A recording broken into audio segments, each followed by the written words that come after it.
مریضی لاعلاج نظیر خارا، هنرمند کشور در جرمنی و خیانت بزرگ غزال نایت در حق نظیر خارا و معذرت‌خواهی نظیر خارا از تمامی علاقمندان و دوستدارانش. مریضی نظیر خارا چی بوده است؟ من در این ویدیو پیرامون حقایق همین ماجرا خواهم پرداخت. پس در ادامه با کانال دنیا اینفو باشید.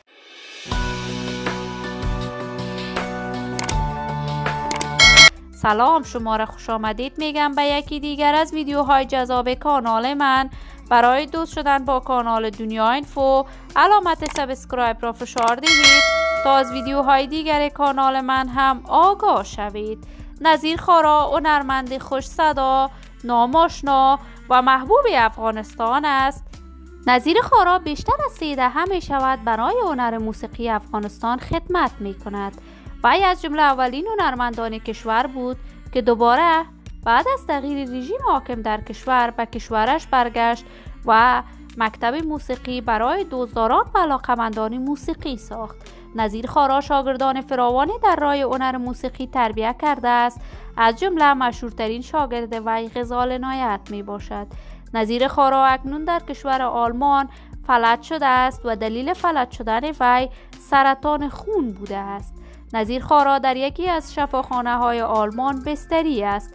وی که در حالت خیلی ناگوار است از تمامی دوستداران و علاقمندانش معذرت خواسته است و دعای خیر از تمامی دوستدارانش طلب کرده است.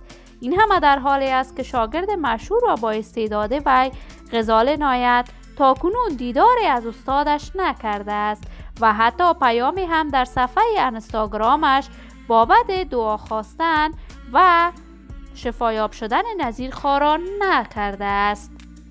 نظیر خارا گله گسترده از تمامی دوستداران و علاقمندان هنر موسیقی کرده است و بیان کرده تا کنون هیچ هنرمندی برای عیادت من به شفاخانه نیامده است، ولی من آرزوی صحت یاب شدن، کامیابی و موفقیت برای نظیر خارا از بارگاه عزت منان دارم.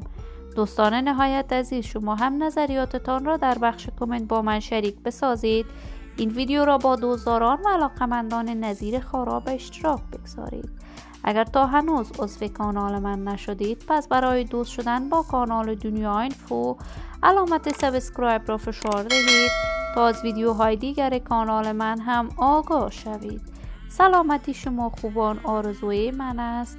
تا درودی دیگر، بدرود.